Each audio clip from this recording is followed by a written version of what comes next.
Welcome to Coffee and U.S. History in the Kitchen with Mr. Evans. And today's mug, Pirates of the Caribbean. Dead men tell no tales. But we're going to tell lots of tales today, as soon as I get my first sip. Today we are going to be talking about a Democrat president. I thought I would mix things up a little bit and invite a different speaker to introduce us today. So take it away. Good to see you, my peeps. Look, I only got a few minutes.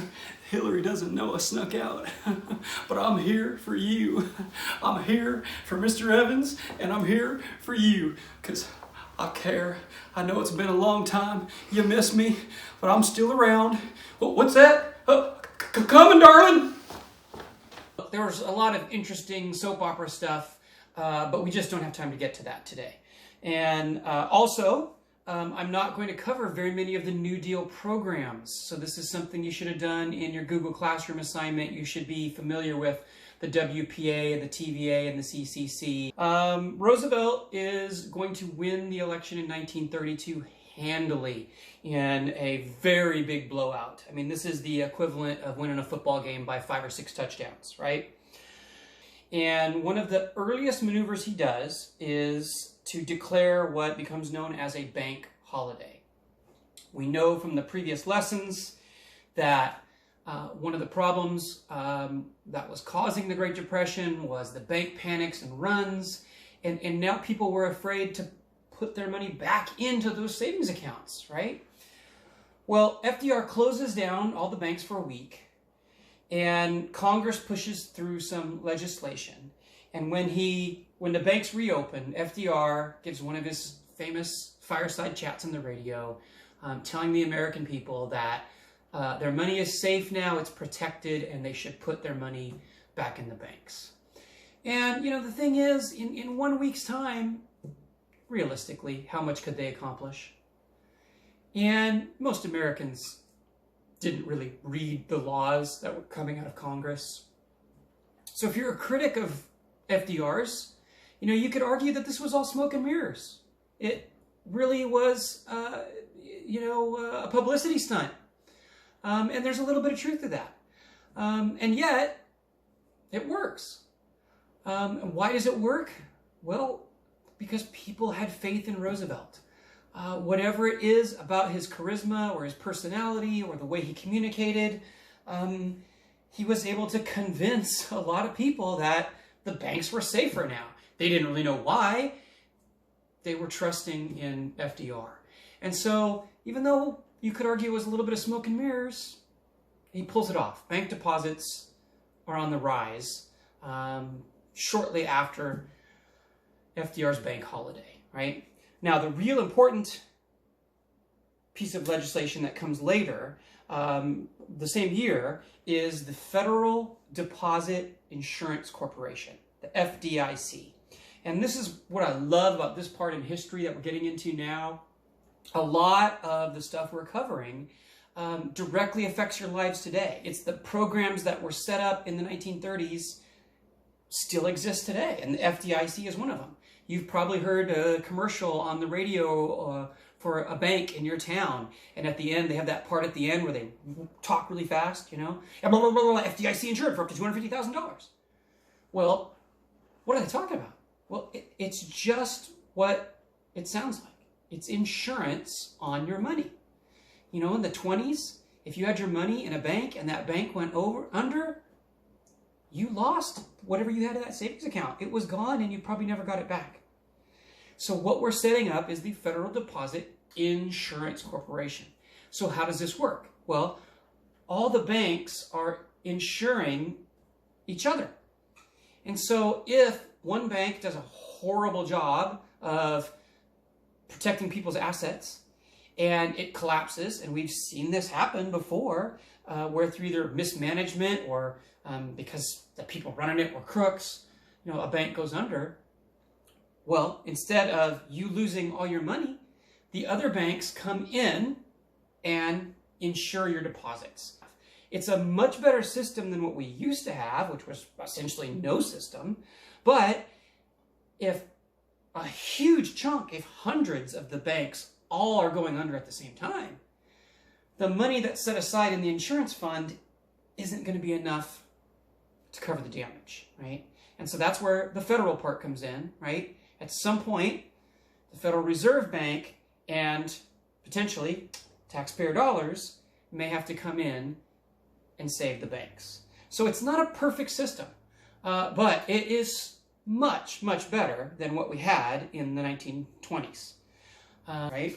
But very important, it's still around today. When you go into your bank, you should see an FDIC sticker in the window. If you don't see that FDIC sticker in the window, think about getting your money out. Move on to a more controversial piece of the New Deal, the National Industrial Recovery Act, NIRA. And part of the NIRA is the National Recovery Act. This part's actually a little bit more famous because they had such a classic symbol. The NRA had a blue eagle, and store owners that were a part of the NRA and following the rules would put this blue eagle up in their window. And the idea was they were being good, patriotic Americans, and you should shop there. If they didn't have a blue eagle in the window, well, you might consider moving on to someplace else. So what the NIRA was attempting to do, right, was make rules, regulations about prices, work hours, and wages. In other words, collectively, they were going to tell the bosses, this is what you could charge. This is how many hours your employees can be working. It was all intended to try to keep people from becoming unemployed, to try to keep people from winding up on the breadlines, to try to keep our unemployment rate from even getting worse, right? And prices from skyrocketing and us having inflation. But wait a minute. Essentially, you have the government telling business owners what to do. Well, what does this sound like? That's right. And so here we are in the 1930s, and a lot of other countries on the planet are becoming socialist or diving deeper into communism. And here FDR is being accused of, creeping socialism, right? Taking us down that path where the government is going to be running the private industries, right? So there was a lot of pushback to this one. And businesses took it all the way to the Supreme Court. And the Supreme Court ruled unanimously. This almost never happens. They ruled in a unanimous decision that the NIRA was unconstitutional, right? That it was an overreach of the government's power. This was one of the first times FDR had faced a setback. Congress was Democratic, so the legislative branch gave Roosevelt most of what he wanted. This was, the first time that the three branches had kind of risen up to deny FDR something that he wanted. So shifting gears just a little. Let's think back. Who was the president when we won the Civil War?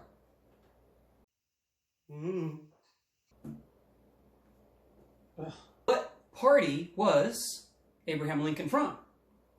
That's right, he was a Republican. In fact, he was our first Republican president. So think about it. If the first Republican president is the president who won the Civil War and was in charge when slavery was ended in America, how did most African Americans vote? That's right, most black people voted Republican, right?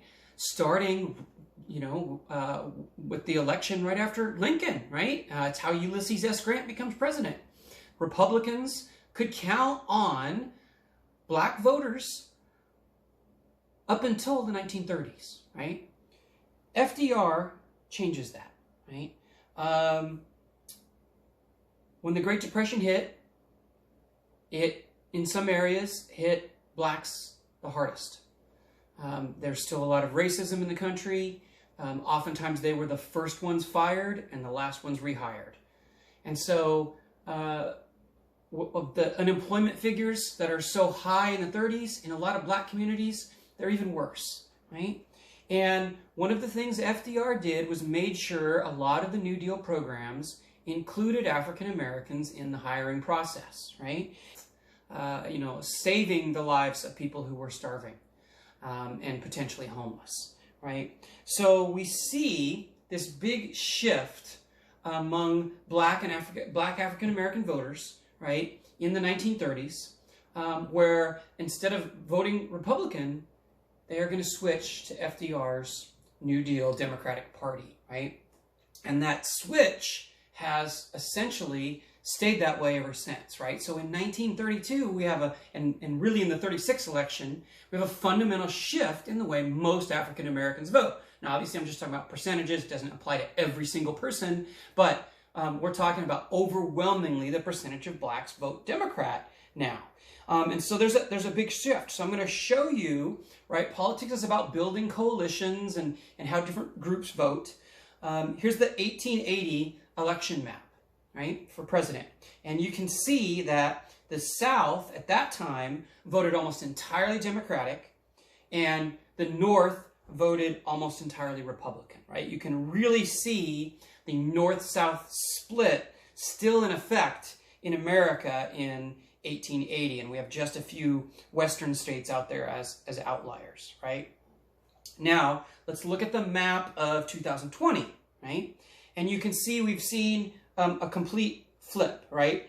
Now, the South is voting Republican, and it's in the Northeast, which used to be Republican, is now very much Democratic.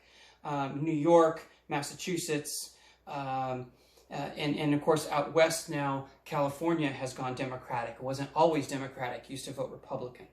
Again, FDR, some people, nowadays still love him. Some people love to hate him. But you have to understand, overwhelmingly at the time, he is incredibly popular. And just look at how he wins his re-election in 1936 as proof, right? I mean, bang, right? This is a blowout. FDR overwhelmingly wins, and I think that shows how popular he was with most Americans, right? I mean, critics will point to the fact that we still were not out of the Great Depression, and this is another one of those great historical arguments, right, about what does get us out of the Great Depression. And a lot of textbooks and a classic historical argument is that the only thing that really got us out of the Great Depression was World War II. Dangerous information.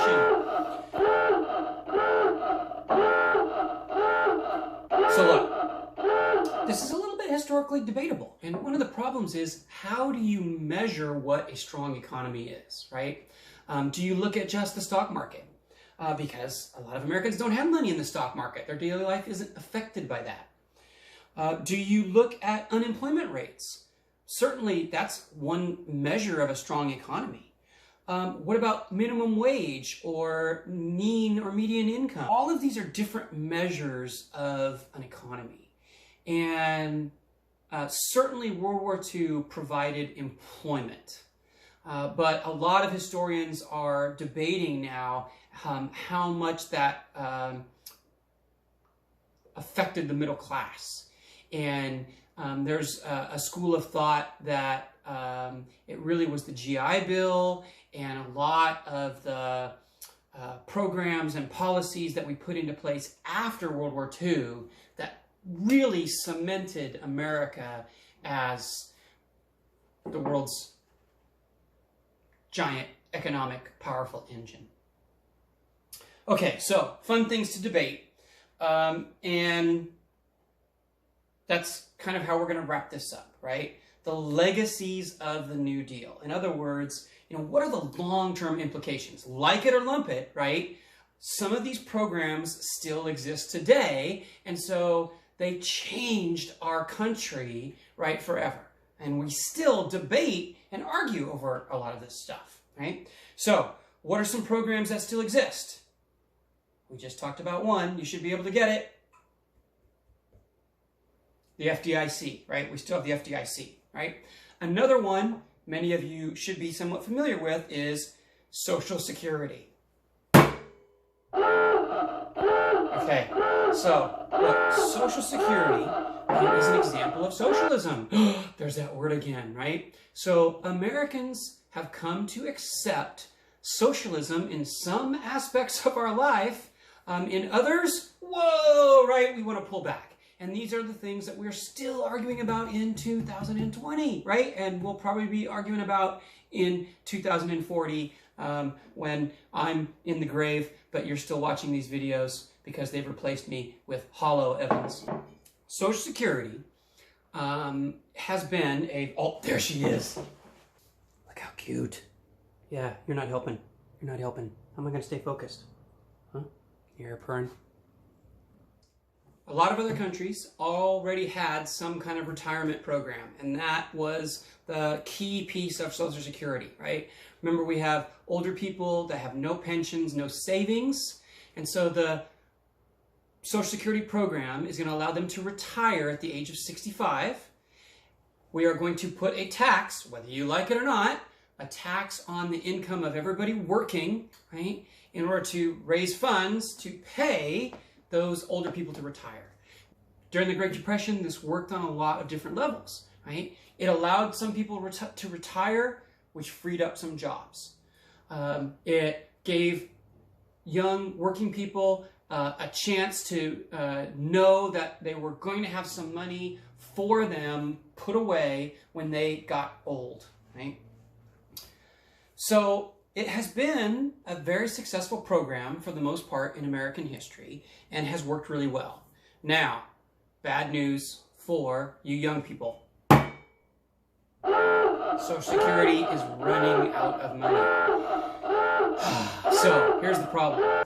When we started this program, the average person lived only to be about the age of 67.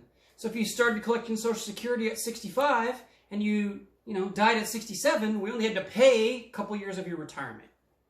Well, we've made all these wonderful advances in medicine, but the downside is people are living a lot longer. I mean, that's great. They're living to be 79, 80 years old is now the more common life expectancy, but that means we have to pay a lot more money out to retired folks, right?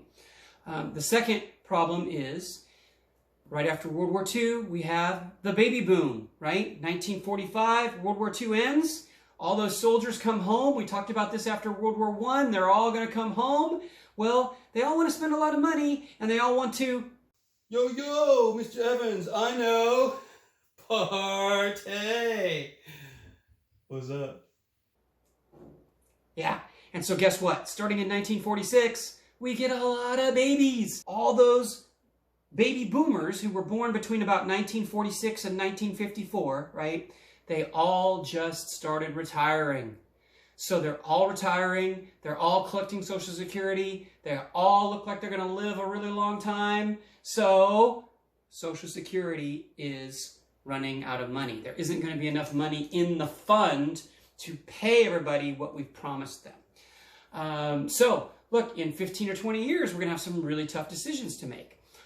There's not going to be enough money to pay everybody what they've been told they were going to get, right? So, and at that point, what are we going to do?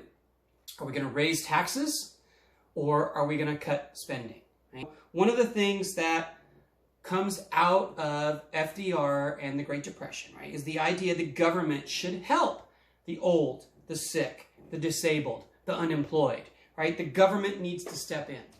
But even with raising taxes, right, we don't often have the money to be able to do this, right? So where do we get the money? Well, we do what's called deficit spending, right? So if you don't have enough money because something bad has happened, your car broke down, and you need your car to get to work and it's an emergency, you get out the credit card and you pay to get your car fixed, right? With the idea that next month when you get your paycheck, right, you'll pay the bills back, right?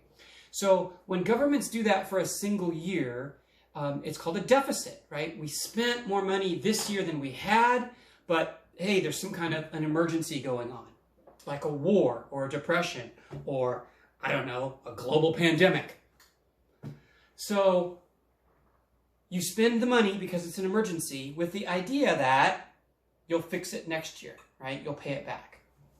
The problem is, so often our federal government, the next year, some other emergency happens, and the next year, and the next year. And so they run a deficit year after year after year after year after year, and they never make the adjustments to bring us back to a balanced budget, right? So since the 1930s, we have run a budget deficit almost every year.